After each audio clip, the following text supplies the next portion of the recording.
On.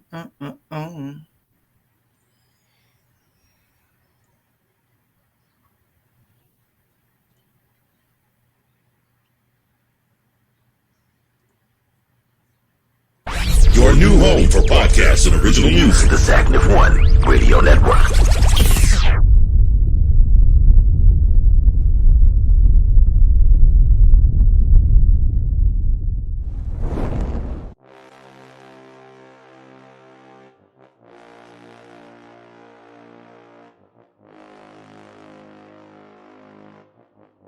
Are taking on the number 21 Texas Longhorns. I'm still wondering when they're going to be back. Sam Ellen just said they were going to be back like 3 years ago. Just comes to mind on that list that you're like, like this, they could shock the world. Nathan, you want this? Hold Nathan, on. Nathan, wait a minute, stop it, Skip. How are we looking at this? Is this a walk off or is this going to be like the Florida game? Bama by 3 touchdowns.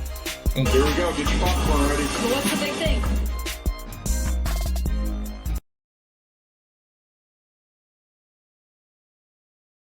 Hello, ladies and gentlemen, boys and girls. What is up? What is up? What is up? It is November the 8th, 2021. We are rolling into week 11 of NCAA football action.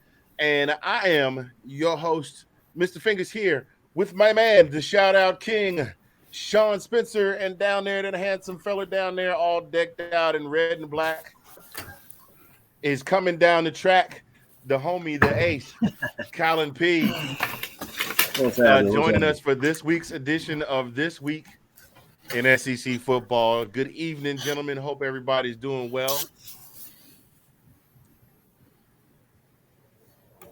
Everybody there? Yeah, we're doing Okay, fantastic. I hope y'all doing well. Y'all was like, are you talking to me? He talking to you. He talking to you. He talking to me. He talking to me. I was like, we picked a heck of a time to have some experiencing technical difficulties. Oh, man. Man, look, last week was absolutely crazy. Absolutely crazy. Like, just all the way across the board, not just SEC football, but all the way across the board, man. We got what? You saw number 20 Minnesota fall to Illinois. You had Ohio State struggle with Nebraska for a little bit and then finally pulled away. Wake Forest got shocked. That's the one that got me. Wake Forest getting shocked by the Tar Heels. I see you. I see you, little Tar Heel blue. I see you. Baylor drops to TCU. That one doesn't shock me though. Did I not? Did I, Sean? Did I not tell you Baylor is sneaky? Did they beat TCU or they lost to them? They lost to TCU. Oh, yeah. Did I not tell you that the teams in the Big 12 that are sneaky is Baylor, TCU, Iowa State. Number 12, no more. Michigan State. Michigan State 40-29 against Purdue. What is going on? Something about when they get to beating that drum, man. When they get to beating that drum. Pass defense, the secondary. That's the same thing that I questioned to you guys. They haven't faced anybody that can really put it over the top, and right. Purdue could put it over the top. I think Purdue's quarterback had over 500 yards passing. The running back was balling out. And this was a trap game. Look, Michigan State came up against Michigan a week ago. They got the W after coming down 30-14. Kenneth Walker gets 5 TDs. And then we go up against Purdue, and everybody's like, on to Ohio State. They totally bypassed the 3 or 4 games we had coming in. And, hey, shout out to Purdue. They shocked them. Yeah, they did. Bruh. Keeping it moving, though. Keeping it moving here, though. Kentucky losing to Tennessee. I didn't see that one coming. No, I didn't see that one coming either. I mean, I didn't see that one coming. Tennessee generally, as Tennessee the last couple of years kind of gets a slow start to the season and starts picking up steam. But this is a game of absolutely zero defense whatsoever. We're going to get into that, but we'll talk about that in a minute. But it was zero defense whatsoever. I mean, how are you going to say 87 points between the two teams? Will Levis threw for 372 yards and ran for 2 touchdowns. Hendon Hooker threw for 316 yards and threw for 4 touchdowns.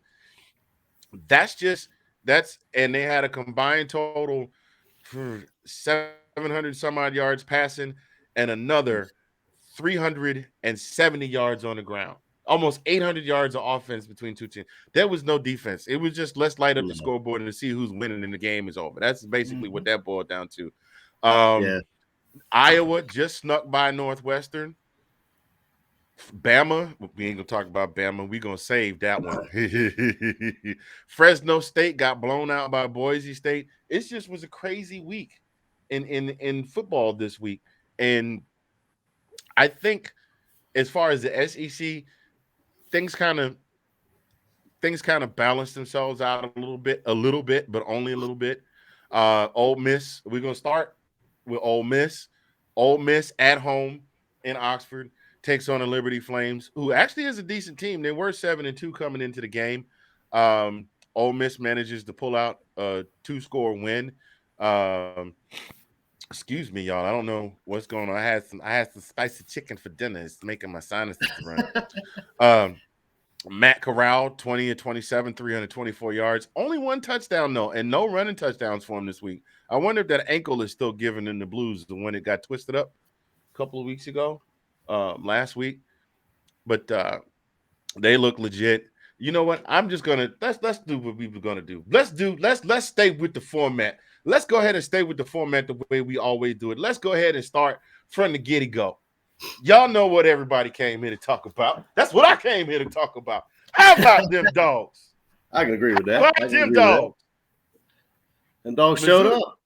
Like I said, though, we were talking about earlier there, Fingers, that everybody was talking about this, this quarterback controversy, JT this and mailman this and that. And what does our boy do? What's the mailman do first? Oh, the mailman dropped a dime, a beautiful dime. Beautiful he pass. Put it right in the bread basket. 13-19, 255 for the mailman. Now, we did see the return of everybody that's been chanting, we want JT. Finally got him back. He did exactly. He performed exactly how I thought he was going to. He was a little rusty because he hasn't played since. Of course. He hasn't played since the South Carolina game? Yeah. I believe that's correct. Yep. 7 of 11, 82 yards. He did throw for a touchdown, but he threw a pickle. Yeah. Of course, yours truly had a lot of fun going in all the University of Georgia and the SEC groups and going, oh, we want Stetson back. JT threw a pick. We want Stetson back. Because that's been all the quarterback controversy. And there's always going to be quarterback controversy at Georgia. But I think that Kirby knows exactly what he's doing. Kirby learned a lesson. 4 years ago, Kirby learned a lesson. Nobody knew who Tua Tagovailoa was outside of folks that were really paying attention to what was going on with the game. We're up. We got him on the ropes. Nick says, hey, Jalen, come sit down for a minute. Hey, Tua, go get this championship for us. And Tua made it happen. What it boils down to is it's almost like you have to have that 2-quarterback system because eventually somebody will figure out how to shut down your marquee quarterback. Well, if you think about it, the reverse happened after that. Remember, it was the SEC championship. Remember, we had Tua was in there. And we had his number. We were getting him. We were getting after him. We were getting back to him, making him make bad decisions. We sacked him several times. And then what did he do? Sat Tua down, put in Hurts. Put in Hurts. And then Hurts just proceeded to just destroy us. Bama does what Bama do. Exactly. Yeah. And that's exactly right. So, I mean, I agree with your point totally there, man, because that's what they do, and it seems to work, and it seems that is a huge advantage to have that kind of 2-headed monster, to be able to go to in the backfield like that. Yeah, I mean, I could foresee Kirby pulling the St. Nick and pulling the switch and swap. He's giving JT the reps to warm him up so he can get game ready.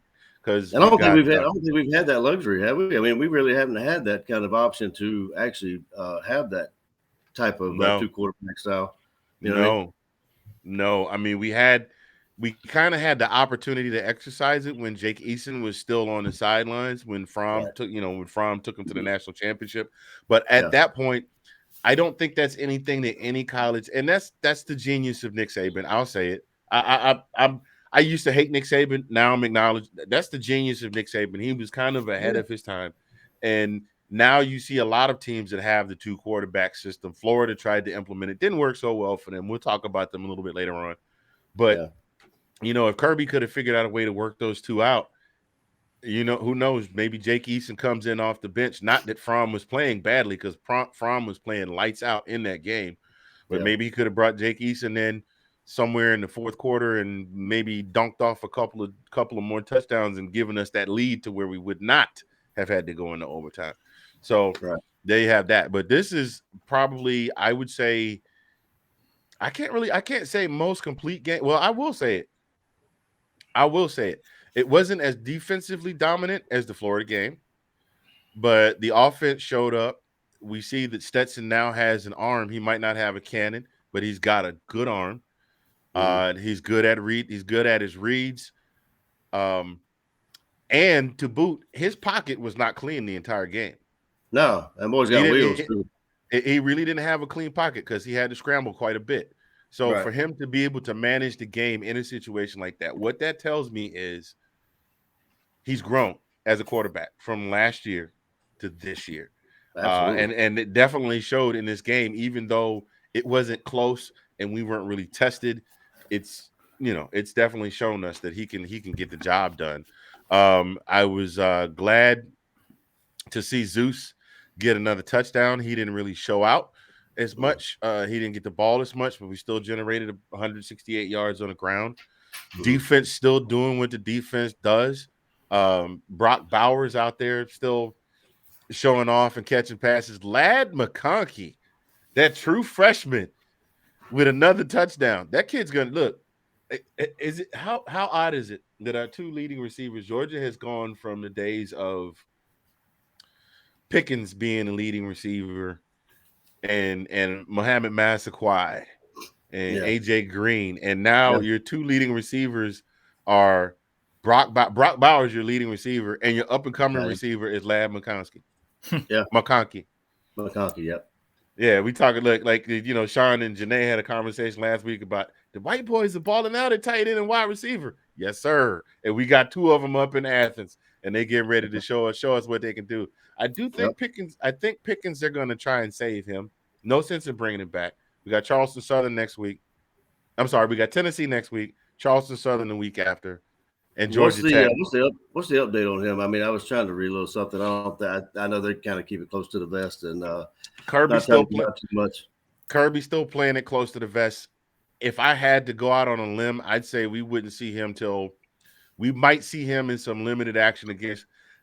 Kirby will do that. Go out there and get a few reps deal against Charleston Southern, and then go out and get a couple more reps. Well, I mean, do you think he's going to be ready for, say, an SEC championship or like that? Absolutely. I guarantee. Look, I wish I had Nate's guarantee clip. Guarantee. I think he will be out there because I think especially depending on who we play in the SEC championship, we will need all hands on deck because now we're not playing Missouri and Vandy anymore in Charleston Southern. Now, right now, there's no telling who the hell will be playing in the SEC championship. No doubt, yeah. Because the West, even with Auburn losing, the West is still up for grabs. Yep. The West is still up for grabs. We could face Bama. A&M still looking good. So I mean, we could face Bama. We could face A&M. We could face Auburn. Hell, Ole Miss might mess around and get in there. So it's at least there's at least 4 teams right now that have a very good shot at getting into the SEC championship game. So any one of those 4 teams, we're going to need all hands on deck.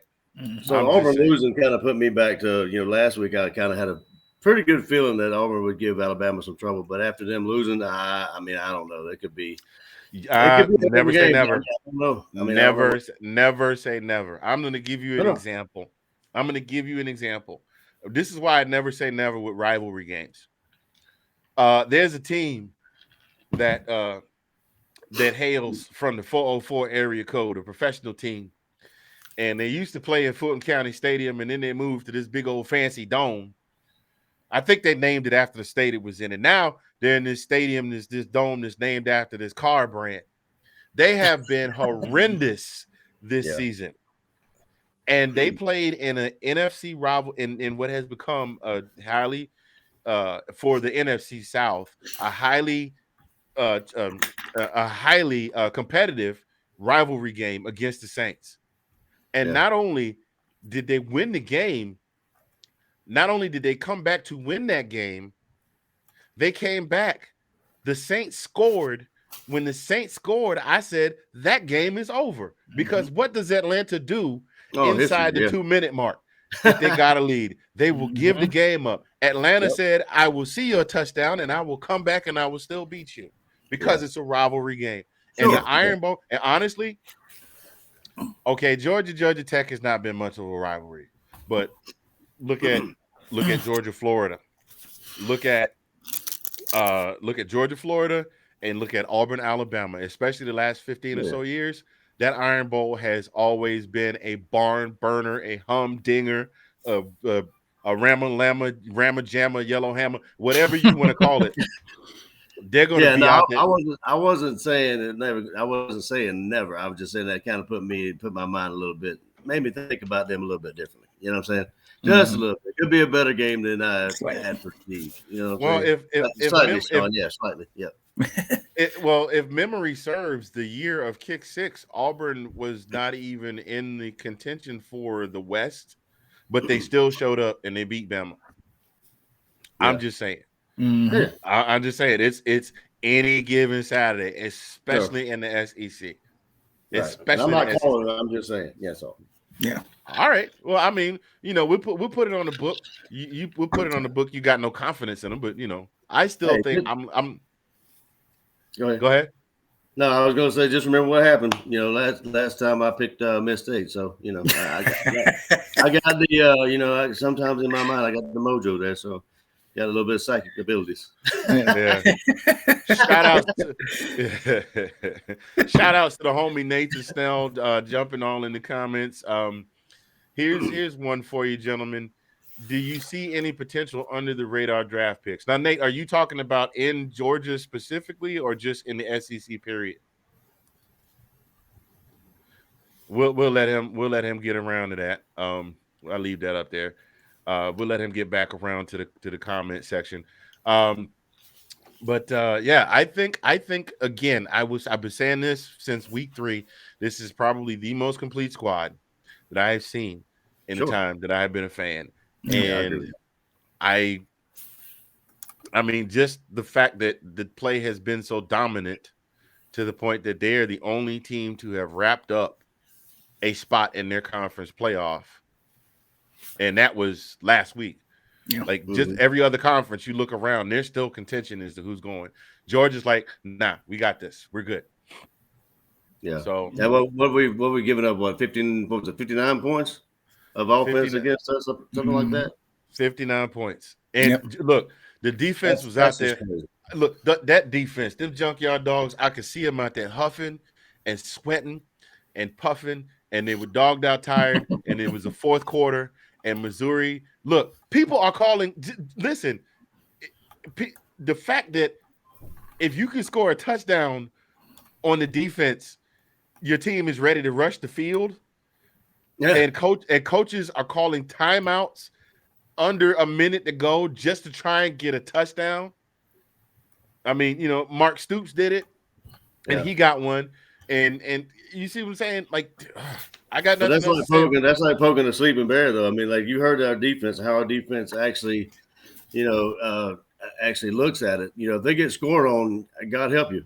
So I'm saying, and they were upset about the Mizzou game. I mean, they were upset that they had them 6 points. Mizzou scored 6 points. They think they didn't do their job. You know what I'm saying? They did. I mean, it's the greatest thing I've ever seen, because I mean they ball out. They go out there to play ball, and they're doing it. And I've seen the Herschel era. Georgia was very dominant, and they weren't this dominant. The 2017 team came along, and I was like, dang, this is better than the 80 squad. And they weren't that dominant. This 2021 team is a force to be reckoned with, I think. Yeah. Mm-hmm.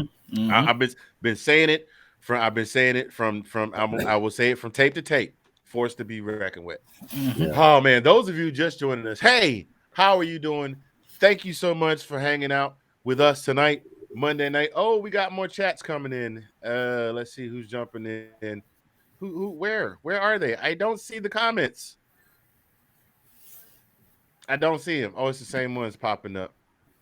That's just Nate. Anyway, thank you so much for joining. Thank you so much. Nate, look, Nate said Tua Tagovailoa in Maryland could have won that game. That's how homeboy Nate Snell with the Big Nate podcast. Nate definitely on the come up. You want to check him out? He broadcasts.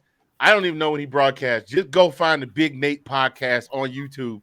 He's all over the place. He's having big name guests coming in now.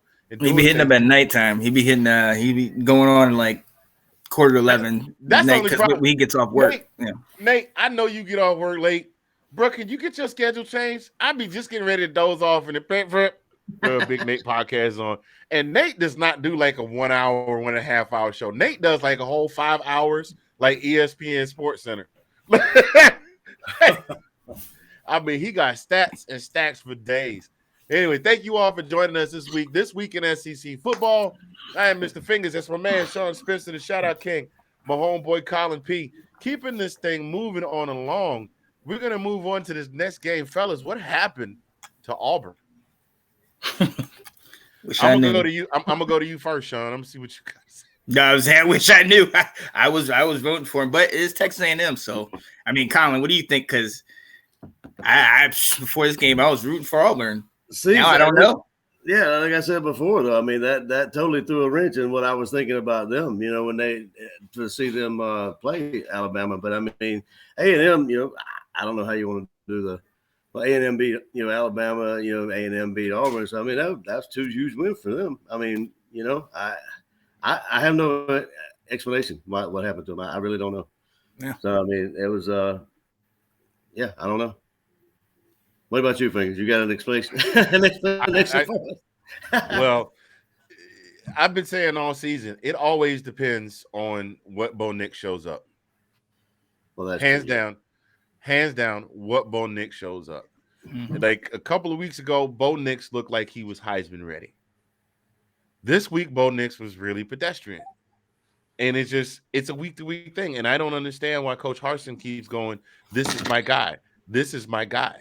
So this is my guy. He reminds me not to go to the NFL, but he reminds me of like a Matt Ryan. So there's no in between with him. Like he's either on or off type of thing. Mm-hmm. Yeah, that's what it kind of looks like to me. Like he's either really good or really bad. There's no, I mean, I should say really, but he's either good or bad. There's no in between there.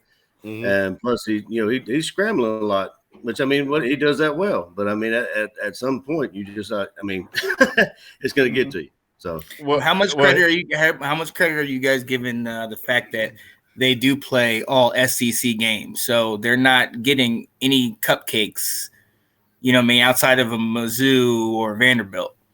Auburn's not. I didn't know that. Like that's what I'm saying. How much weight are we putting in that? Because honestly,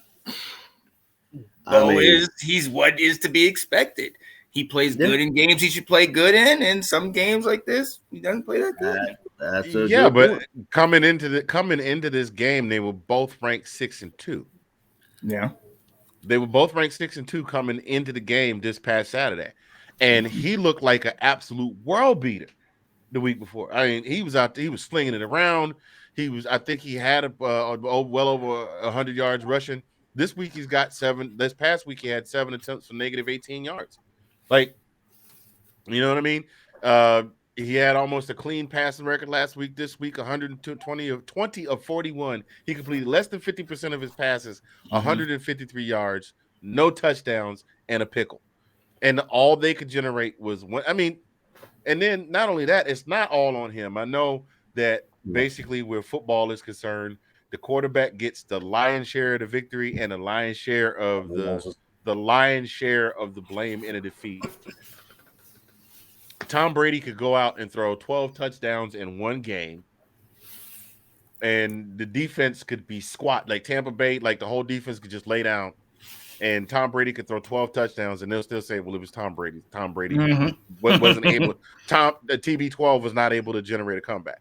So it's the same thing with Bo Nix, but I mean, Well, it's like our boy Nate says. And shout outs to Nate again. See, I'm turning into shout out king. I've been listening to you too long, Sean.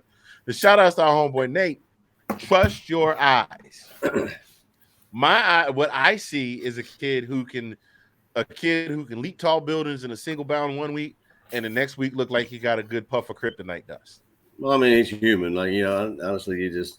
But Sean, going back to what you said though, I didn't realize this, but they did have a few. They had Akron, they had Alabama State at the beginning of the season. But then for the meat of their schedule and to the end, you're right. I mean, they've played all SEC teams. You're absolutely right. You know that. Right. And look, let's go ahead. No, that's it. I didn't know that. I mean, most of their cupcakes are at the beginning of the season. Unlike, you know, a lot of other SEC teams, they have them, you know, maybe toward the end and, you know, maybe a little bit in the middle. But they've got, like I said, they just had those. I think they had Penn State, Georgia State, Alabama State. Yeah, all their cupcakes were right in a row. I mean, right in a row at the beginning of the season. So I mean, if you had like go ahead. And Penn State's not a cupcake. No, and they almost lost to Georgia. They did lose to Georgia. What is it? South Georgia, West Georgia? I can't remember the name of the school. Georgia State. They almost lost to Georgia State. Georgia. Sorry, Georgia State. Listen. There's University of Georgia, Georgia Southern, Georgia State, West Georgia, Georgia Tech.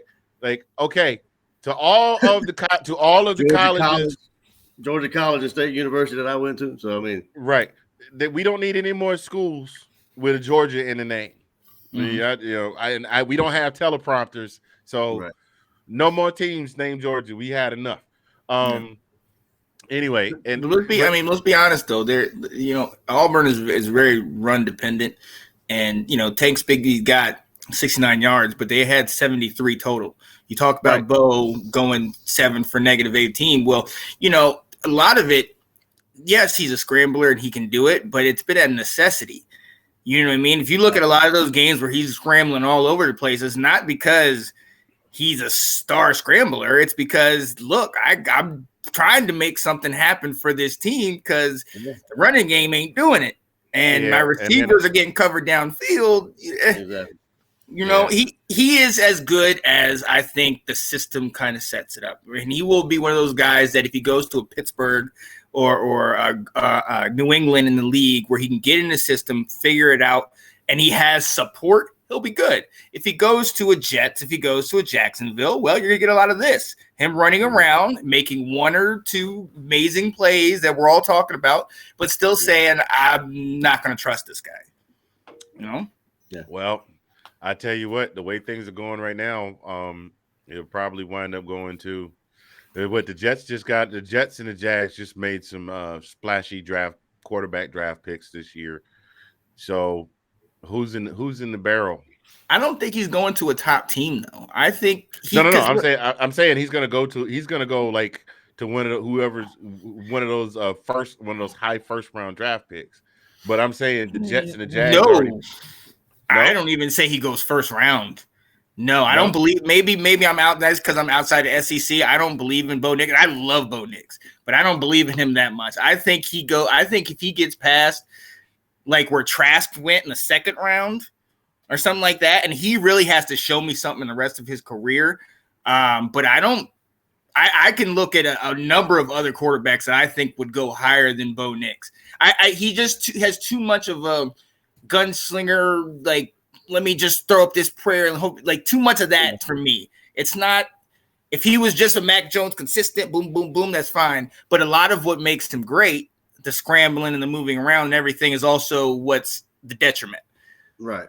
Because he'll run around and do this amazing thing against Alabama, but like you said, then he'll play this game and he'll run around and he'll do all that and get a flag for holding because the old lineman didn't know what was going on, and then he throws an interception.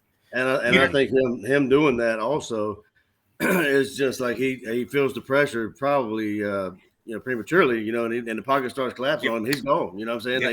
He doesn't give him a chance to basically do his checks, which, I mean, let's be honest. I mean, maybe his offensive line doesn't give him that kind of time, but at the same point, the pocket collapses and he's gone. I mean, out of necessity, like you were just saying, Sean. But I mean that he may become used to that kind of scenario. You know what I'm saying? There it is. There it is. And he played. Look, let's be honest. He played at Georgia. He played at LSU, and we know LSU isn't that great this year. But Arkansas, Ole Miss, these are teams with better than average defenses. Some of them, you know what I mean. And they played tough against him. And once you play at Georgia, I guarantee you, ask any of those quarterbacks that have played the Georgia defense, all of them are starting to hear something in their ear a little early. Like they're waking up in the middle of the night, like you know what I mean. So I think it's a little bit of that, dealing with that, but then also he knows, and I mean, maybe you guys can tell me who's his backup. He knows it's him. You know what I mean? I think the difference is he doesn't have, like we talk about Spencer Rattler, he doesn't have, the Caleb Williams background. He doesn't have somebody that's going to come in and then, maybe there is no other option but Bo Nix. And so when you have that, it's kind of like it's all or nothing. I'm going to live or I'm going to die with you. Mm-hmm. But the thing is, in the SEC, being that it's Auburn, Georgia's number one, Alabama's up there too. You getting a lot more spotlight than maybe Sam Howell of North Carolina. Since you're gonna bring the camera on me, but you're gonna get a lot more attention because of you're in the SEC and because let's be honest, he showed those good games like you guys talked about. In some of these big games, he has been this guy that you're like, oh my God, I need to get him. I love this. This is my guy. And then you come to these games, and you're like, you put up 3 points. So right. Like Anthony said, he gets the good as well as the bad too. So I mean, that's got to be in his head too. So yeah, absolutely. Yeah, I mean, and like you mentioned earlier, zero run support. Right. Tank Bigsby was the guy that everybody's like, Tank Bigsby is just going to come in and dominate this season. And Tank Bigsby has been not much of a factor all season. Yep. Your leading running back got you 69 yards in a loss. I mean, you're struggling. Well, let's be real. They kind of struggled both sides offensively because Texas A&M only had 1 touchdown, and that was in the fourth quarter. Mm-hmm. So, I mean, what we're and even then, that was a defensive touchdown. That was a defensive touchdown on the fumble recovery, a scoop and score. So there we have that. Auburn has left on their schedule Mississippi State, who is number 17, one of those teams that also has a shot at it. South Carolina, who's kind of surging right now. So South Carolina is actually at 5-4, pretty respectable for South Carolina. And then they got Bama to end the season. So I still see them probably giving Bama the business. I don't know what kind of business or how much business, but I definitely see him getting up for that game. Yeah, definitely. I can see him going 0-3. Seriously? You see Auburn going 0-3? I can see him going 0-3. Mississippi State, I understand they just lost. We're talking about them in a little bit. Mississippi State, I'm coming to you. I'm coming to you, Handy. You talked about that quarterback. What's his name? Will Rogers. Will Rogers. He's the boy's got a cannon for an arm. He's got the 3rd most passing yards in the country. Okay, yes, man can throw it. Obviously, they do throw it all the time, but still, he's got over 3,300 passing yards. So I think they're going to beat him. Alabama, I still believe in. And who's the middle team you said? South Carolina. I was going to say 1 and 2. They ain't going to be South Carolina. They will be. I got to give it to you. But they're like, no. I tried. Again, yeah, maybe 1 and 2. Maybe 1 and 2. Wait a minute. That depends on which South Carolina shows up. Because South Carolina beat who on Saturday? That was Florida, wasn't it? Yes. Mm-hmm. Florida was heavily favored in that game. Florida's all but giving up if they didn't give up. They're done, man. They got rid of Grantham. They got rid of the other guy. I don't think it's the same Florida team that almost beat Alabama. I think it's a very different team. They don't look the same. No, you guys have jumped right into it. That's the next topic. Is the Mullen era over at Florida? Probably. think it's over. I mean, you don't think it's over? You think they're gonna bring him back? I think right now, this is my 2 cents. Yeah, he fired Todd Grantham, who's the D coordinator. He fired the O-line coach, John. You know, the O-line, the guy's taking over O-line is a Georgia boy, right? He played with Georgia. Yeah, I saw that. He was yes, I did see that. Go Yeah. Dogs. The dogs are everywhere. I think right now is Mullen is throwing off ballast to keep the ship from going down. So he gave he gave these guys up as a sacrificial lambs. My understanding that he's got the AD is in his corner. The AD is a huge Dan Mullen supporter and was one of the champions of bringing him in as a head coach. So I think if they finish out the rest of their season and they've got a cupcake game next week against Sanford, they've got Mizzou and they've got FSU. Now, bad as they are, there's no reason why they can't get 2 of those 3 games and still salvage a 6-6 or win all 3 and go 7-5 and be bowl eligible. I think they will. That's just my 2 cents. But I mean, I'm putting it to you guys because I just think I think with the collapse this year, the guys were kind of encouraged behind hey, we almost beat Bama. Like we came out of the gate and we took them all the way down to the wire. I'm not gonna lie to you. I think the cocktail party kind of demoralized the guys. I think the 2 quarterback system demoralized them. I've never been a fan of that. I think the Tua and Jalen Hurts thing is cute, and I mean, I understand what it means to. Well, no, look, I understand what it means to you guys because I was on the phone with my buddy from Georgia, and it was 13-0 at halftime, and then all of a sudden Tua comes in and does what he does. But then and I'm glad you mentioned this, Collin, about the other game that y'all played where they had Tua in, and y'all had Tua, and then they took him out. Look. It's a great problem to have if you have 2 or 3, because I know Mac Jones was there at the time, 3 top-tiered 5-star talents. But I think what happened to Florida is you get one guy going, he's doing his thing, and then all of a sudden, let's try this gimmick and bring this guy in. Right. That's why I don't think – and I go with you on the whole thing about JT Daniels and Stets and Mailman.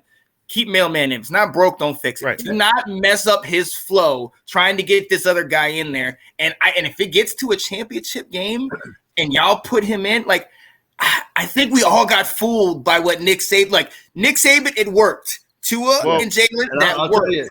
So we got fooled by that. So one thing with that though, when that happened, when they did the reverse, when they took out Tua, put in Hurts.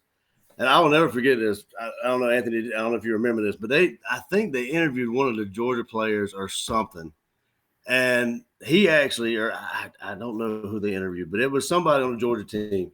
We didn't practice for Jalen Hurts. Mm-hmm. That came out of his mouth, and I was like, "Hold on." So that's what happened. They were all too focused on Tua, and what happened was they put Hurts in there, and it was just.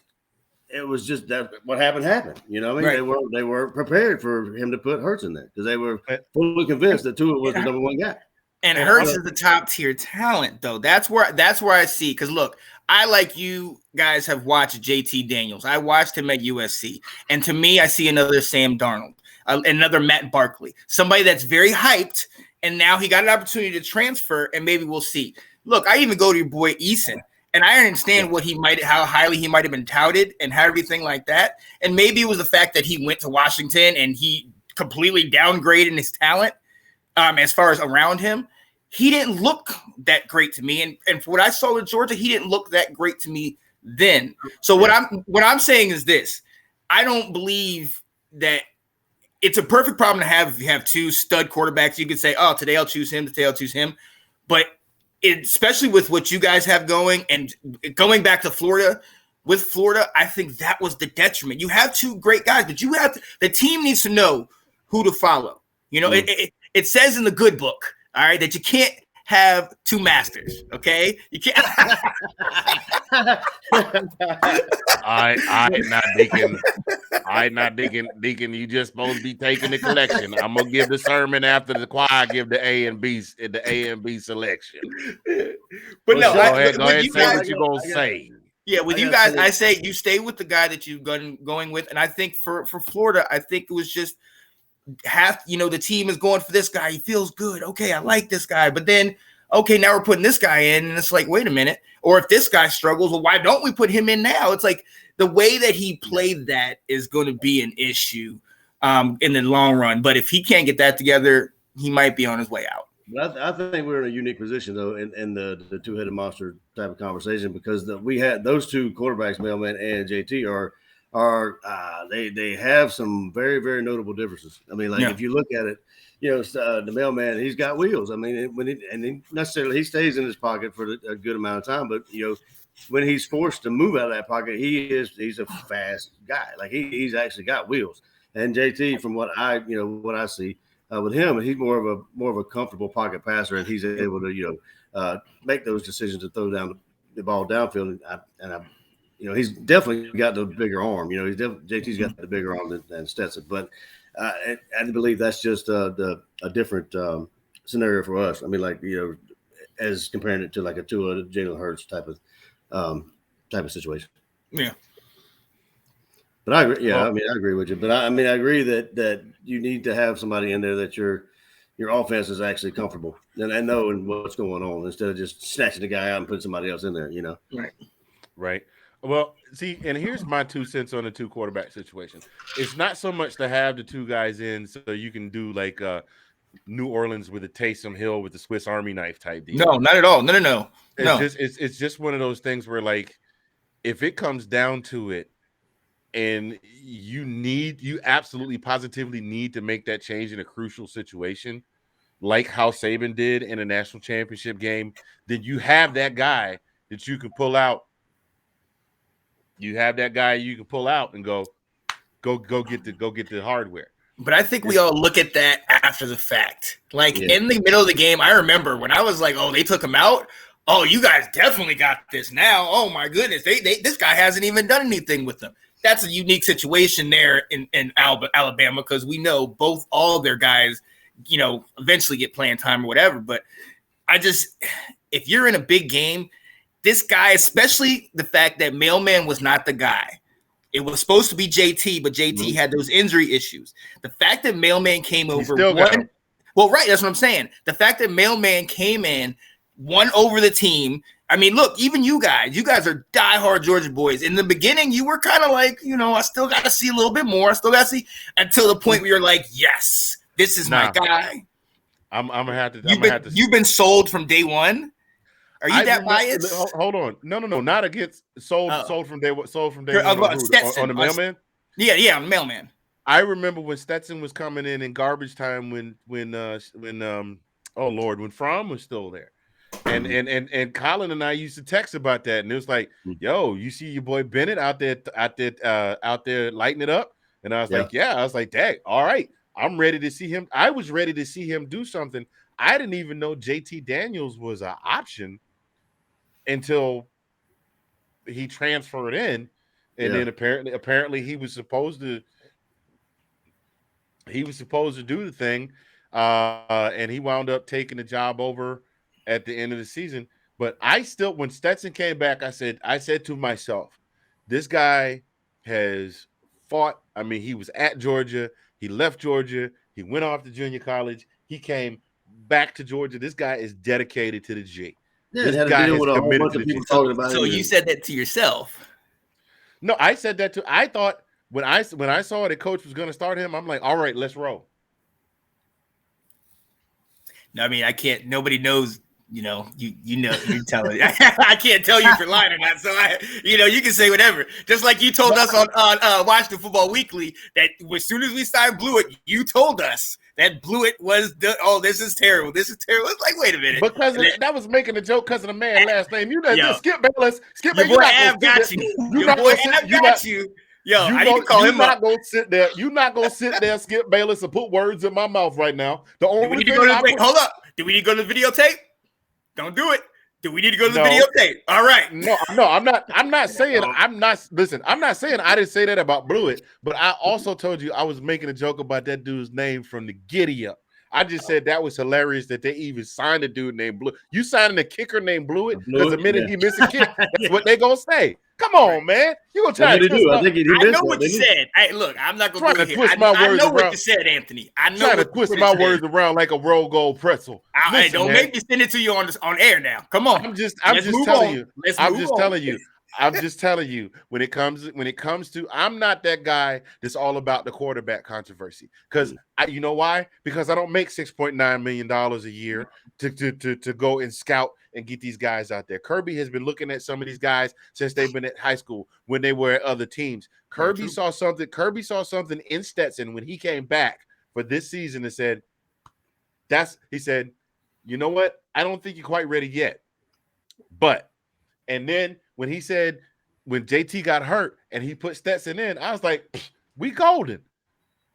You know, because I knew he was a good quarterback. I knew he had some issues, but I knew he was a good quarterback, and he wasn't going to come back if he didn't have a Nate. I'm gonna get to your question in a minute. Don't go nowhere. I knew that he was coming back, and I knew he was able to get the job done. And so JT was hurt. He got twinged a little bit, so he wasn't gonna play. I said, "Oh well, you know, JT gonna do what just like Bama do what Bama do. JT do what JT do." And so, but when Stetson went in there, I was like, "All right, let's make it happen." And he's done it. Listen, I'm the guy. I am that fan. I am that fan that if you give me somebody, I'm gonna ride with that person until they show me they can't do the job. And you know what? So Stetson threw a couple of picks. Hell, Tom Brady had won 10 Super Bowls. Did he win all 10 of them? And the 3 he lost, he looked mighty bad in. So even the greatest can have a bad day from time to time. Huh? He didn't. He threw for like over 500 one of the losses. He didn't look mighty bad. He threw a lot of picks and he got sacked a lot. That's all I'm saying. Don't you get me started? Don't you get me stuff out there, man. Come on, man. Just keep it going. Move on. Don't you get me started on Tom Brady. You know me and Tom Brady. I just started respecting Tom Brady on Tuesday 3 weeks ago. Hey, let me get this out there though. As far as the mailman, and JT, whatever. Yeah, I mean JT may be the better quarterback or whatever, but what the mailman has been through and what he's doing now is absolutely, that's why I like the kid. Because I mean, like he's had people, just dog him left and right. He's made some bad decisions, that kind of stuff, and even decided to come back. I mean, he could have just said, "I ain't doing this because they're supposed to be Georgia fans and you're killing me. They want JT, they're all in for JT this and JT that, and I'm the quarterback. I mean, I give him props for coming back and doing as well as he's doing. Well, exactly. So, I mean, but that's my point, man. My point is, look, it wasn't the perfect situation. Whatever happened wasn't one or the other that came in right away. But when Stetson came in, he won over the team. He obviously had the history, but he still came and won over the team. Each game, he's looked better. He has not been perfect, but he's looked better. And that's what I think. That's going back to the 2 quarterback system. That's where we started with this. Yeah. That's where I think if you're in a big game and maybe Stetson is down, and this is unfamiliar territory. You know what I mean? Maybe he's in there. I don't think you rush or even I don't think you pull him for I think you trust your defense. They're like all year they've helped me out. Trust your running game, but I don't think you go to JT Daniels. Right. Because like you said, the one thing I know about JT Daniels is he's almost a statue, especially with the injury. Stetson can run the ball. That's where I think it's different from the Alabama and where I think it's different from Florida, where you have somebody that you guys can follow. He might not be world beater, but Stetson gets the job done and that team follows him and they've learned to trust him. Right. In Florida, they didn't know who to follow. Right. I mean, Richardson or this guy, and then they're looking to Dan Mullen. Mullen's like, this week it's this guy. Let me pull out this guy. So they didn't know. That's where I'm saying they're in shambles. I don't know why we had to go all the way to get to that. you was the one that started. You asked the question. I was answering the question. You asked the question. I was answering the question. Then all of a sudden, then you want to pull out videotape. You talk about pulling out receipts and how I misunderstood the assignment. Okay. We're going to see you on Wednesday. We're going to see you on Wednesday, bro. Man,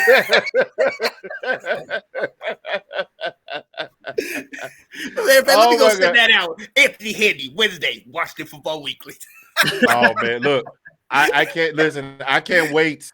I cannot wait. Handy Bowl is coming. Handy Bowl 6. For those of y'all that don't know what that's all about, my wife is a diehard Dallas Cowboys fan. I am a diehard Falcons fan. The first time the Falcons, ironically, my marriage almost didn't make it past the first anniversary. And I'm telling you why.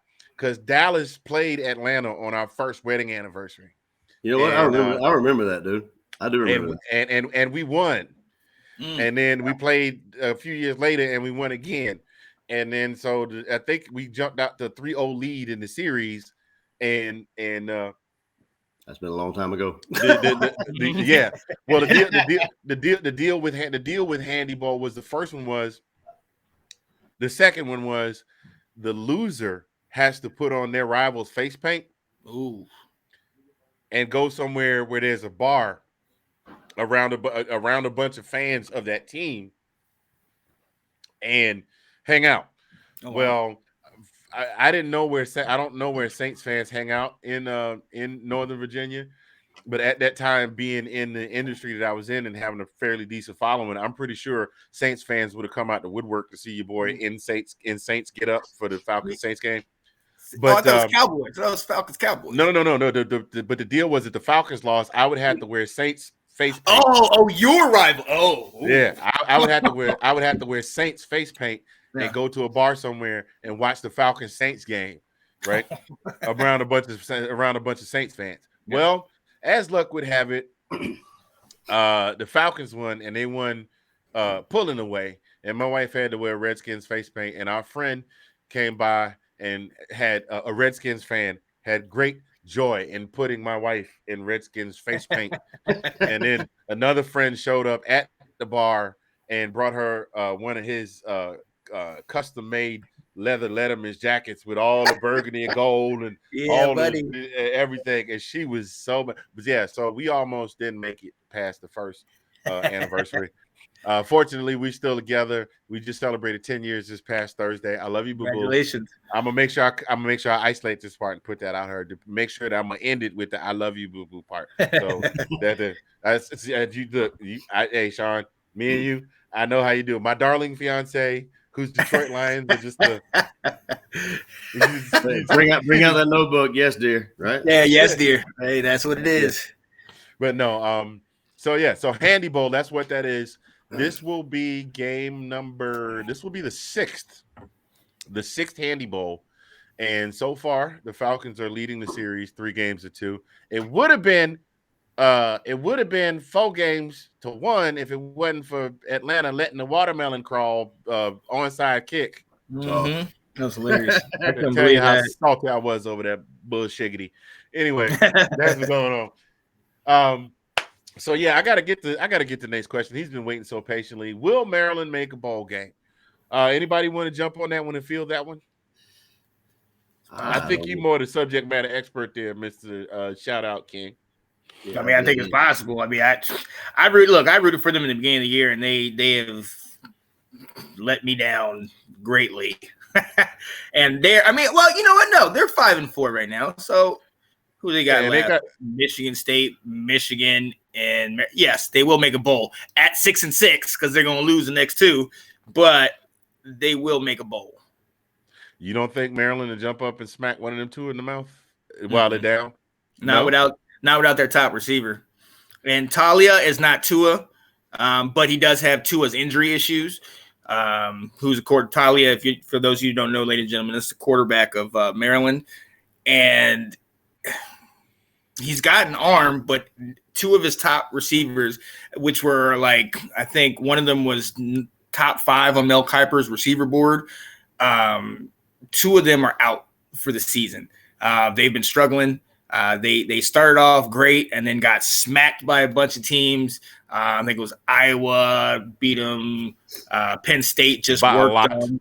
Minnesota beat them. Ohio State put 66 on them. I mean, Collin, if you needed any answer last week, you just said, well, they put 66 on Maryland. I mean, that it's Ohio State, you know? It is Ohio State. And it is Maryland, though. Right. Well, that's why I see them going 6-6. Because Michigan State and Maryland, Michigan State and Michigan, I think, are both kind of, since now they both lost, they're both kind of like refocused now. Now we both have to beat Ohio State. And like I told you, all Michigan people care about now. They don't hate each other. Now they like each other again, and it's all about hate Ohio. So they're both focused on getting there, and whoever does it beat Ohio State. And then they got Rutgers with Greg Schiano has showed up. Right. Trap game. Right. So they could easily lose that and then go 5 go 5-7. So I mean, it's possible, Nate. In my opinion, it's possible, but don't look good. I don't know. I SEC football is my game. I have been following Maryland, but I'm actually I'm kind of impressed that they have at least managed to hold on to a winning record this year. Because I remember around the time I was leaving, coming out here, things were not looking so pretty for the Terps. So They joined the Big Ten and they weren't ready for that. No, I wasn't ready. I wasn't ready. I wasn't. Can I get a pin this motherfucker's muffin cap back, Blue? Was that a drink? I don't know. Why would you throw a pin at it? We don't even know what it is. Stand on one foot. Yeah, the Big Ten didn't care nothing about nothing. They would just the body was facing this way, and the head was facing that way. Yeah. And that's what Maryland ran. Maryland's riding in the car like just why would you throw a pin at it? Yeah. Anyway, I mean they got good looking uniforms. You know that's what. Yeah, right. Right. Hey, hey, shout out to them. I played in 1996. I played in my youth football league. It was the first year I played, and we got to play at Bird Stadium on that field, and it is absolutely amazing. It was one of the most beautiful fields I've seen, and I'm not even a Maryland fan. Yeah, no, we went. When were the Nationals in the playoffs? I think it was a year. I think they were in the playoffs. They didn't win the World Series. I don't think they won, but actually, me and a couple of friends of mine, we actually did a 2 sports Saturday. Maryland was playing Ohio State in Maryland, so we went to that game and at noon, and then we went to the Nats game. I can't remember who they were playing, but we went to the playoff game later on that night. So I've been to that. I've been to Maryland's stadium. It's nice. I like it. It's a beautiful stadium. But I had to book out around. I think Georgia played around 3:30. So I had to book out and go back to the parking garage and set up the old iPad and. You didn't miss much. I guarantee you didn't miss much. It was a blowout anyway. It was already done by second quarter. Listen, right? Listen. I think to some degree we are all like that. Because Sean, didn't you have the game on? You was at a concert. You had it listening in your ear. In my ear. Oh yeah, I was at an Orioles game, and Orioles were horrendously bad. And then it was a concert after that, and it was one of the only games we won in Washington. But I had it in my ear, tucked under a hat, with the flip over top, just sitting here like, yeah. When they kicked the winning kick, it was like intermission, and we were like on the field, everybody was quiet, and all of a sudden they kicked the winning field. And I was like, yes, let's go! Everybody turned around and looked at me.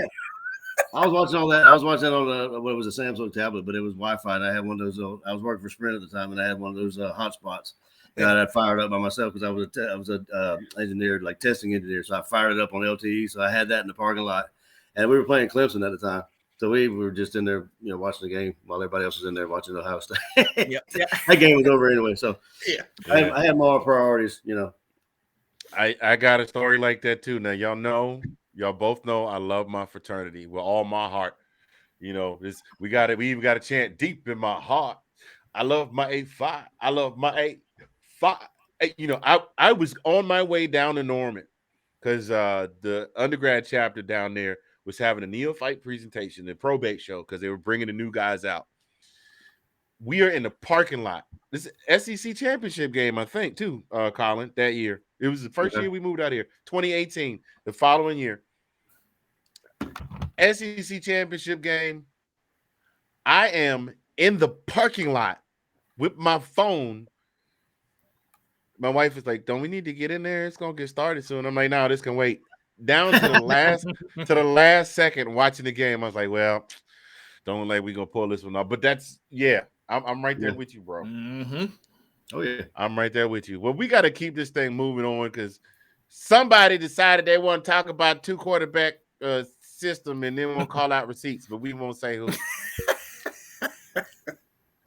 we won't say who. That's my man, the shout out king. So real quick, the CFP rankings came out. What are your guys' thoughts on the CFP rankings? That Bama does what Bama do. Mm-hmm. Of course. Mm-hmm. I mean, I've never says it all. I mean, I'm sure I'm not the only one. I just don't understand how they are. After losing to A&M, I don't get how they're number 2. How they lost to an unranked team and managed Yeah. to somehow to be number 2. And Cincinnati, even though Cincinnati, had trouble with Tulane, they still undefeated. You know what I mean? Right. And Cincinnati got pushed all the way out of the top 4. Yeah, exactly. Mm-hmm. Mm-hmm. And it's rightfully so. Everybody else that's ahead of them has had a tough schedule and has been doing pretty solid with it. Cincinnati really hasn't played anybody, and they've been struggling with teams. So, and at the end of the day, it goes back to, and the CFP and the committee, all of them look at this. Who do people want to watch? Look, I want to watch Cincinnati, obviously, because I think it'll be a good game, but that's not something that mainstream wants to see. They want to see Georgia, Alabama, the big name brands on TV. Wait a minute, why you say Georgia like you just stepped in? I'm looking at two. I'm looking at the list. I was looking at Georgia, Alabama, and I was about to say Michigan, but I was like, no, I'm not even going to put them in that category. I just said Ohio State. Basically, it's who they want to see Georgia play. Right. Well, right.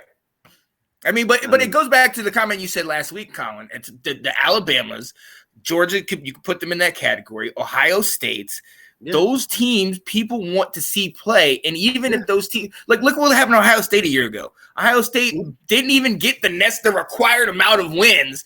And then the Big Ten switched it up so that they can get in the Big Ten championship, so that they can, you know what I mean? Move that goalpost. Right. They want them in there. So, what I am surprised about? I am surprised that undefeated Oklahoma is so far down on this list. Me and you That's both. because not a lot of people. I will be honest with you here. The big debate here, and this is I listen to all of the sports talk guys at some point during the day. The biggest thing is even folks here in Oklahoma have said, "Listen, we are undefeated. We done with the Sooners are undefeated. They've done what they need to do, but they've only looked impressive in 2 games." You know what I mean? It's almost like they're almost suffering from. And sorry, Donnie. They're almost suffering from Notre Dame syndrome. Where they're able to pull off a 10-11 win season, but not look very impressive, and then get into Notre Dame that year they got in the playoff and just got completely run off the field. Mm-hmm. You know what I mean? So that sounds eerily familiar to being a Georgia fan, right? We're good for 10 wins, right? I mean all day. You know what I mean? No. But at least Georgia has in the experience of the BC, I don't know. We've never been to BC. In the experience, the one experience we had in a national championship game is that we, even with a loss, we were able to make that game something exciting to see all the way down to the wire. Whereas Notre Dame showed up after the 3 minutes after the first kickoff, the score was like 47-0, and then they just ran a whole bunch of Dr. Pepper Fansville ads. I told you what happened until the game was over. Yeah. Well, now with that, from that point of view, though, then that does make me want to put a Cincinnati in there, because we have to understand Cincinnati. I don't think people look at Cincinnati and they see UCF those years that they went undefeated and got smacked. But I don't look at Cincinnati. I look at Cincinnati and look at them like Louisville when Teddy Bridgewater came in and they got the W. I look at Cincinnati like Boise State when they, did the whole, you know what I mean? I think Cincinnati is one of those type of teams where you just get a situation where you have guys that have played together for several years. Then on top of that, you have transfer that come in. I think, and then on top of that, you have the fact that the last and only loss in the last 2 years was to the number 1 team in the country. To be honest with you, the higher that Georgia goes, the more that people will look at Cincinnati, because a lot of the players that were on Cincinnati's team a year ago played in that Georgia game, and they only lost 24-21. Yeah, so people are going to want to see that if they get that. Now, I don't know, because as you guys said, the defense is better, the different team. But at the same time, but if they're going to want something, because people are starting to see, let me get one thing that I have not seen. I'm going to get Ohio State. I'm going to get Alabama. I'm going to get Georgia. But let me get somebody. Is there somebody else I can believe in? And I don't want to do Notre Dame, like you guys are saying. I don't want to do Notre Dame. No. Oklahoma, I still think Oklahoma is slighted, but I get it. But they don't want to see Michigan. They want to see somebody that's like, they don't want to see Oregon, because the Pac-12 is so right now. Mm-hmm. They want to see somebody that's shocked, that could potentially shock them. Yeah. You wanna know who else is getting no love from the CFP? Still the best team in South Carolina. Coastal Carolina's got one loss, and they are nowhere to another be one. seen. They are Yeah. nowhere to be Another seen in the CFP rankings. Yeah. But I mean, that goes back to that Power 5 thing. You know, as soon as they lose one, just like Cincinnati, if Cincinnati loses one, they don't belong to be in the conversation. I'm sorry. But here's the thing. They lost that one game. They come back strong. They have they've only lost 2 games in the last running on 3 seasons now. So you mean to tell me that's not a respectable enough accomplishment to make it? I mean, Notre Dame is always good for one loss, even if it's a bowl game every year. And Notre Dame is consistently in the rankings. So why can't a Coastal Carolina get that same kind of love? The same reason you talked about a week ago, man. The same thing you talked about a week ago about people want to see certain teams. They want to see certain groups in there. Me personally, give me a Cincinnati, give me a Coastal Carolina, maybe a BYU, give me a San Diego State. You know, there's a lot of one. You could have stopped at Coastal Carolina and Cincinnati. but there's a lot of one-loss teams out there that nobody gets to see because they're not getting airtime. But at the risk of opening up another can, wouldn't that 12 team alleviate that though? Yep. It would help. It would help. At risk of opening up a can of worms here, but at the same point, you'll have your Cincinnati's, your Notre Dame's, you'll have all these people included in this 12 team. And, you know, maybe they had a good team, maybe they're undefeated, but like I said, they will end up playing a power, they'll end up playing, let's say, in Georgia or playing, you know, I mean, hell, throw Coastal Carolina in there. I mean, they've had a good year. Let's see what they can do. You know, now, I don't look. Like I said last week, I'm not against the 12 team. I just don't want to eliminate the other bowl. I'm with that because I do like that. I don't want to get to the 64 like in March Madness. I want these other teams to have their thing. But I think that will alleviate all the, like I said, all the talks about the TCUs when they were good, and you got to see Central Florida's. You got all these people talking all this noise and actually having good seasons, regardless of who they played. You know, maybe they didn't have that strength, that strong of a schedule, but that'll put that conversation to bed. You put them in that in the playoffs, and then boom, you know, if they get, I mean, hell, they may win. You know what I'm saying? They may win that given in the playoff, whatever. But that will put to bed the question: were they good enough to be in the playoff? You know what I'm saying? It also put us to bed though, because I mean, what are we going to talk about if all we're talking about is the top tier? I mean, it kind of gives us something extra to talk about when you talk about that. Hey, could they do it? Does that make me crazy? Not to bring up football, right? But honestly, it still gives us something to talk about. You know, it makes us think, oh, okay, you know. Yeah, but I mean, gives me something to talk about. Sorry. Oh yeah, well, I'm just saying, it just put the what we've talked about Alabama. Alabama is always going to be in the top 4. I mean, the way it looks, regardless. You know what I'm saying? If that was us that actually got beat by an A&M team, Anthony, you and I both know like I said, we'd be in the we'd be way back there. Yep. You know we'd be sitting at like 7 or 8 and wouldn't be able to get any love to get back in the absolutely. We wouldn't be in the top 4 conversation. We would not even be in that conversation. Right. I'm fully convinced that we would not even be in that conversation. Not without going out and hanging at least 70 points on every opponent from that point going forward, and nobody scored. Right. Like we would have to do something super Herculean in order to get back into the top 4. I agree. Yeah. Hey, fellas, you know what? I just got something in on the This Week Wire. There's another team here that's upset because nobody's talking about them, and to get yeah. They just watch out for Hendon Hooker, boy. Yeah. Well, look, man, I'm just going to say this. I know we talk about CFP. I want to jump over to next week's matchup against Tennessee. Man, the Tennessee fans are woofing hard all over social media. They are woofing hard. And the thing that they don't get is they hung 45 on Kentucky, but Kentucky doesn't have any defense. Mm-hmm. Mm-hmm. And that's what they're saying. They're saying that Tennessee is going to be the best defense we've seen. That's what I've been reading. I'm like, okay. Kentucky was supposed to. Listen, I'm not dogging anybody, but Kentucky was supposed to be the best defense we saw. I mean, the best defense we saw all season was Clemson. Yeah. Because Clemson is the only team that kept us from scoring, like running up the score. But even then, our defense just completely shut them down too.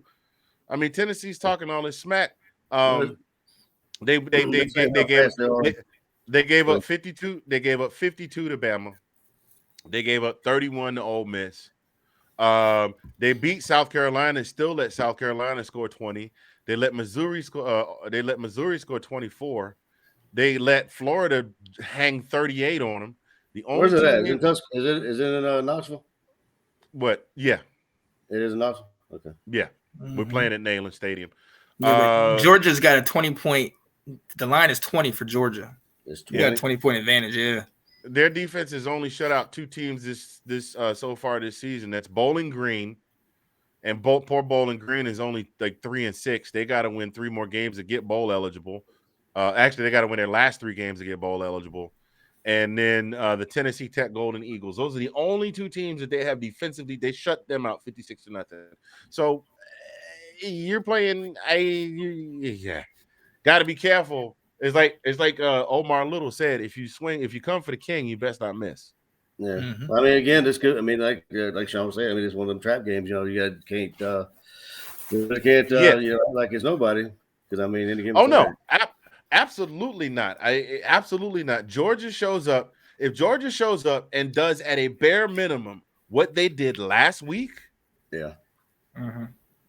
As long as the defense is on all cylinders, as long as the defense is clicking on all cylinders, and I don't know what coach is going to do. I'm hoping the coach is going to stick with the plan and I mean, I don't have a problem with coach letting JT get some snaps in garbage time. I got no problem with that.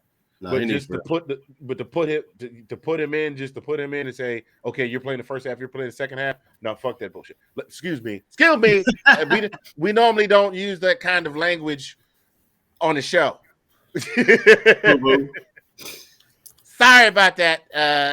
The language used by the host is not necessarily the opinions of the Zagnif Productions, the Zagnif One Radio Network, or any of their affiliates thereof. So, yeah, I mean, I don't know. I mean, I'm ready to see that game. What time is that game? That is a 3:30 kickoff. Yeah, it's 3:30 on CBS. On CBS. The SEC Network, CBS.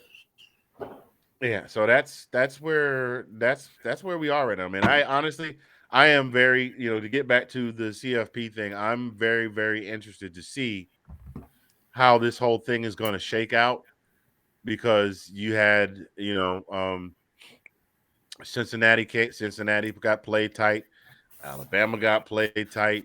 That game surprised the heck out of me. That LSU Bama game, I was just like, "What in the world?" And that goes back to what we were talking about a couple of episodes ago here about Alabama is definitely not the team that I thought I'd be seeing this year.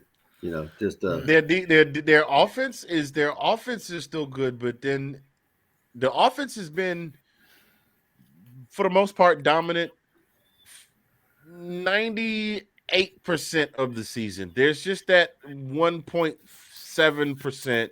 But they're not rolling over people like they usually do. You know what I'm saying? No. They usually they're not. Just smash them. Regardless if they're down the first half, the second half. Last season, knock them down. I mean, last season they were. I think last season they could spot teams 2 touchdowns. Oh, absolutely, and come back and still beat them by 5 or 6. Or more, yeah. And heck, who knows? Maybe that's what Mac Jones has been doing in New England. He's like, all right, I'm ready to play now, coach. Let's go get this division. And usually it's a double-digit win by then. Usually, I already put up a video that said, "Does that make me crazy?" They might get a home bye. They might get a home game in the wild card playoffs because Buffalo can't even put up a touchdown against Jacksonville. I said, watch out for New England. That's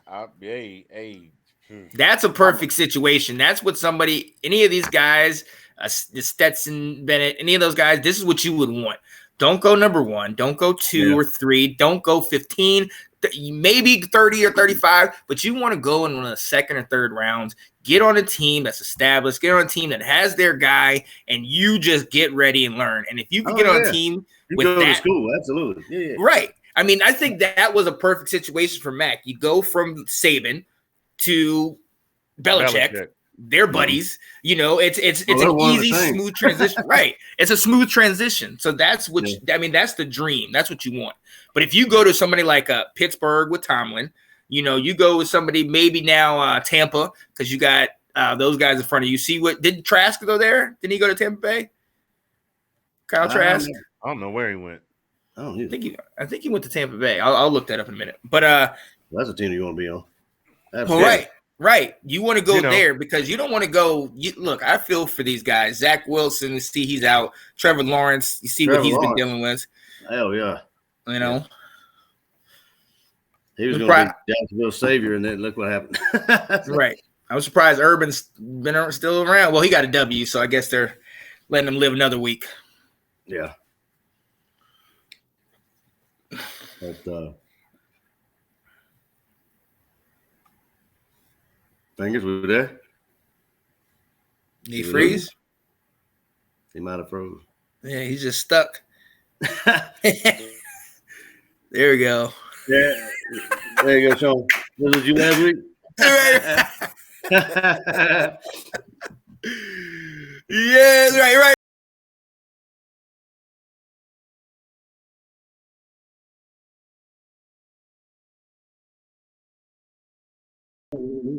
I think we got kicked. There we go. We might have got kicked. Where's Sean at?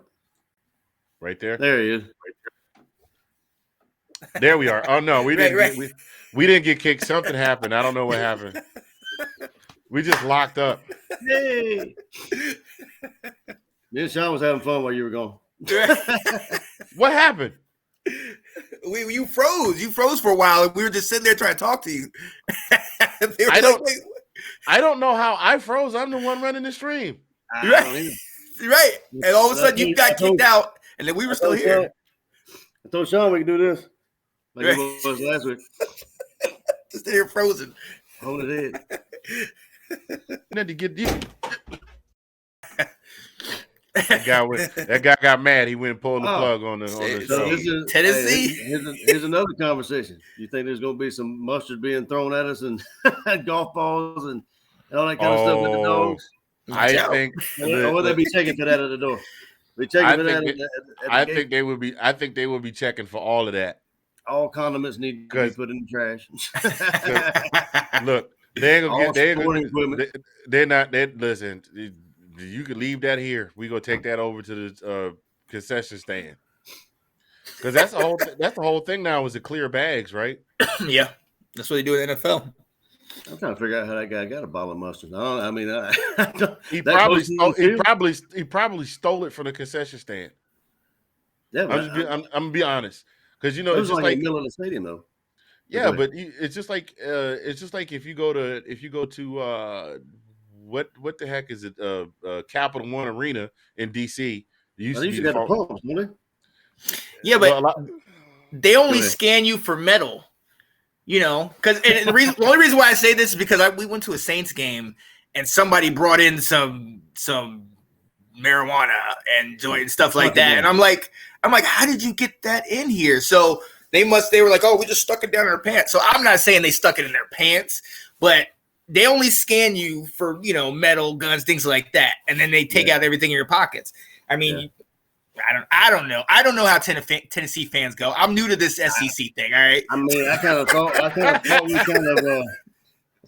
we kind of knew each other a little bit. I have no idea what Tennessee fans are thinking. I have no idea. I can't even pretend to know what they were thinking about throwing mustard golf balls. That's crazy. I tell you what, that was a boss move by Lane catching that bottle of water though. That was a boss move. The one handed just he Odell'd that thing. Right.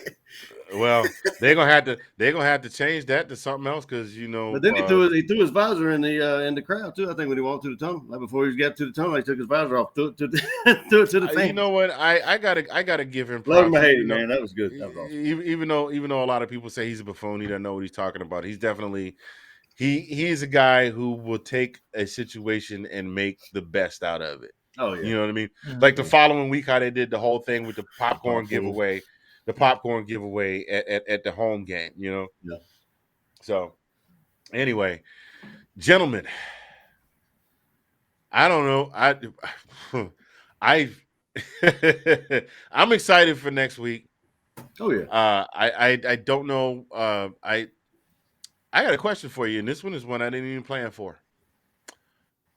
Excluding the top 4 teams currently in the CFP, or who we think is going to be projected to be in the top 4 in the CFP after tomorrow evening, excluding those 4, who do you think is going to be the bottom out of the bottom 21? Who's clocking the next big loss this week? Oh, the next big loss? Yeah, somebody in the top 25, somebody in the bottom in the bottom 3/5 of the whatever it is, the bottom 4/5 of the 25. Mm-hmm. So we just go ahead and take out top 5. Out of that bottom 20, somebody's due for a loss. I think you got to worry about the team, the state you live in, Oklahoma. They got that team that you talk about all the time, Baylor being the sneaky team. Baylor, they're going to be 7-3, and they're going to be ready to try to upset Oklahoma's title dreams. So I think that's one of those ones that you have to be wary about. I'll go. Well, this might be out of the realm of the bottom top 25, but I mean, again, we're going to Ohio State. I'm anxious to see that Purdue-Ohio State game. Yes, that's the next one I was going to say. Yep. So they're not. Purdue's not even ranked, but at the same point, I'm wanting to see that one. Ohio State picked to beat them by 20. So I mean, it's to your point, Iowa, they beat Iowa. They beat and they beat Michigan State. Both ranked in the top 5. Hey, they're coming off a huge win, so you never know. It could happen. Yep. Purdue is just strange. Purdue is one of those teams that gets Hulk smash that just levels up out of nowhere. Like nobody was expecting them to level up. Just out of nowhere, they just go Super Saiyan. And then everybody was like, dude, what the? They're like, I don't know. I can't control it. You know? I'll tell you what would be another game, though, is A&M and Ole Miss. I was just looking at. That one's going to be I think that's going to be a shootout. Yeah. I mean, that Calzada kid, again, another case of another Eason Fromm situation. A&M starting quarterback was supposed to be the wave of the future, and he got hurt. And Calzada has just put the team on his shoulders and said, let's go. Yep, let's do it. But even with that one, it was a long process, because if you go back to that Colorado game, they were ready to take this man out and beat him out of the state. Like he was, but he got hit, he got hurt. He came back in there, led them to like a 10-7 victory or something like that, and he won the team. It's like I said with Stetson Bennett, he won the team. Right. If you can get these guys behind you, you get them buying into what you're doing. Absolutely, absolutely. But look, sticking with SEC and sticking with does that make me crazy? 2-7 Vanderbilt upsetting a troubling Kentucky team. I take that. Yeah, I mean, yeah, absolutely. I'll take that. Sorry, Wes. I'm gonna take this clip and I'm gonna put it in the SEC group. Yeah. I'm sorry, Wes. Kentucky got their, they got that loss, so that could hang over. It could be a hangover for them, It could be Actually, that question was posed also in a few of the sports groups. Is Georgia just is their defense just running around breaking people's spirits? Kentucky came in undefeated, and now they can't get right. Yeah, I saw that. Who else did we do that to? Arkansas can't get right. Vanderbilt never was going to be right. I wonder how much credit we gave to these teams prior. I mean, I know they were undefeated. I know what the record said. Yeah, but it was kind of like I think they lost value. Like, I mean, it started off with Clemson, because Clemson was supposed to give us a hard time when we beat them, and then the next up was Arkansas, right? And then we didn't have any problem with Arkansas. Then it was Kentucky. Then it was this was this.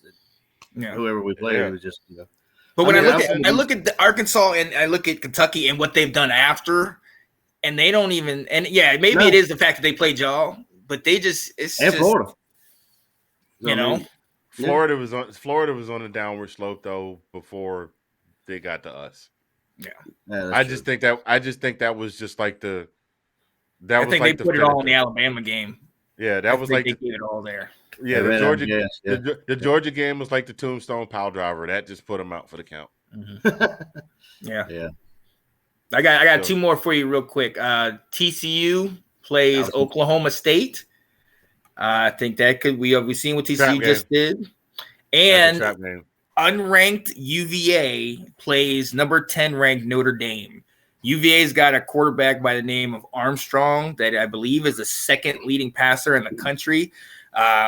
They put up, I think we played them and beat them like 59-39 or something. They put up big nine numbers. They hung with BYU. BYU put up 69 on them, and I think they put like 45 on them.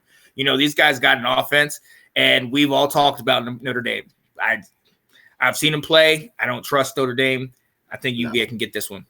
I can agree. I actually was going to say those as well, Sean. But I got one. I got you one more better. Washington State, Oregon. Yes, I did notice that. It's going to be interesting. So that would be, like I said, I don't know. I mean, that would be a good game. I think that would be an awesome game.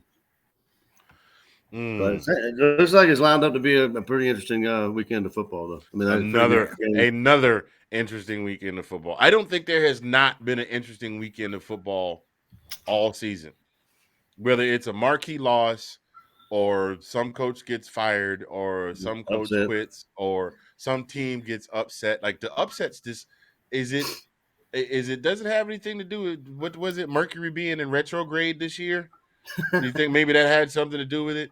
Because it's just like an insane number, both at the college level and the pro level. Like, what happened? Right. Like, what's going on? Anytime the Falcons win, man, you kind of got to go, As for college, I think this is the beauty of the sport. You know what I mean? I mean, this is why I come to watch it. I mean, I love the undefeateds. I love the top tier teams, but I want to see that team that everybody's saying, we can look past these guys. The Purdue's, who has gone up to every giant they face and has slayed them. That to me is like, wow, we got to give them some credit. Like, we got to give them some love. Purdue, for real, has been the giant killer all season for the last several seasons. This is the first time in a while I remember them killing so many giants in one season. But woof, Purdue can play. But again, that the Big Ten is similar to the SEC, where you guys in house. I mean, it's the black and blue. yeah. That's a good sandwich. I ordered that from Jimmy John's the other day. Jimmy's John's. Yo, real quick to go back to Nate. Nate asked, "Do we see potential under the radar draft picks?" I want to shout out. Played Ole Miss a week ago. Liberty, you talked about them earlier. Mm-hmm. The quarterback for Liberty, Malik Willis, is a Georgia boy. He's from Georgia. He's a monster. This kid can play the game. They were really good last year. Again, their conference, you're not going to see them play many teams. So this game, before this game, I was actually very intrigued to see. Obviously, Ole Miss, beat them by 13. But this guy, Malik Willis, if he gets on a right kind of team and the pros and gets right behind the right kind of people, I think this is the type of guy that could really kind of make a move because he has the arm. He has obviously the dual threat, the legs and all that stuff, but he's also been in enough primetime games with Liberty, being undefeated a year ago and then kind of doing a little bit what they're doing this year. So he's getting a lot more attention on him. If I'm not mistaken, he's a junior, so I think he's got one more year left. That's somebody that I think that people are not gonna. He's not gonna be in your top 5, top 10, but he might be in that 11, 12, 13 ranked. Quarterbacks coming in the draft, and he might be one of these guys that like the Mel Kipers and the big board guys they all sleep on. So Malik Willis, he might have had a better game had he not. So they had 3 interceptions, I guess. So he didn't have those. I don't know how many points those were scored off of turnovers. Right. That's kind of an understatement, don't you think? He would have had a better game. He did play SEC. I mean, you know what I mean? Like, and this is Liberty, and being we've all lived at one point, and some of us, me and you, kind of live in Virginia now. Liberty is in Lynchburg, Virginia, down there. hey, it's a Christian school. The fact that they're even in the spotlight is attention enough for them. Absolutely. You know, too much attention. but this shows me something. Because look, Corral we know he's a Heisman candidate. We know Ole Miss is, play tough against some of those teams in the SEC. So for Liberty to not get stomped by 40, really, it's like, okay, let me see. I like what they got going on over here. So yeah, that definitely says something. Absolutely, yep, for sure. Oh man, well, gentlemen. Man, we've been talking for this long. Goodness gracious. Are all hearts and minds clear? Clear as mud, my friend. Deacon, you got anything else you want to add to the sermon before we close the church doors of the church? You brother. I've already taken the offering, brother. You wanted to preach before the offering. I had to have somebody come over and tap you on the shoulder to pull your coattail. Ladies and gentlemen. What's say, brother? Who y'all got this weekend, Sean? Who's UNC? Y'all off or who y'all playing? Oh, we played number 25 Pittsburgh. Shout out to the Pickett, their quarterback, Heisman Trophy. He's in like the top 10 in the Heisman Trophy. Look, they got their first loss a week ago. They're going to be hungry. We normally play one up, one down. So we need one more game to get into a bowl game. And we're going to get that. We got Wofford in 2 weeks. We got Pittsburgh this week, but we got NC State in 2 weeks. Hopefully we can get a W between one of those two ranked teams, but I know we're getting one for Wofford. So, and then tomorrow starts college basketball season where we really dominate. Let's get it. But this ain't this weekend SEC basketball. Sounds like something might be coming on that realm there. SEC basketball. That'll be Sean and Nate all day because Nate is added to the list, right? Yeah. Look, man, you're gonna have so many shows. It's gonna be at some point your fiance just gonna say, I'm just gonna make you a room in there. You just stay in there. I already got yelled at 45 minutes ago. I've already been getting texts left and right. I already know. So this just shows my love for you guys, because other than that, look, you see, I'm getting comfortable here on the couch. So, well, having said that, in the interest of not having our brother, ladies and gentlemen, we also are raising funds for our dear brother Sean Spencer. For the price of a cup of coffee, you too can buy him a better bed, a pull-out bed with an adjustable air mattress, so that he doesn't have to sleep on the couch in discomfort. Because no man should sleep on the couch in discomfort. Dial 1-800 should have got off after Let's Talk Football. That's 1-800 should have got off after Let's Talk Football. Or you can send your Cash App donations to $ help a brother out. So you can say that to me too. right. That particular donation will be split 3 ways between the hosts.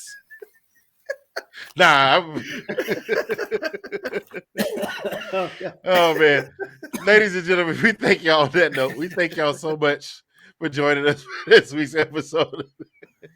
www.helpabrotherout.com. We thank you so much for joining us on this week's episode of This Week in SEC Football.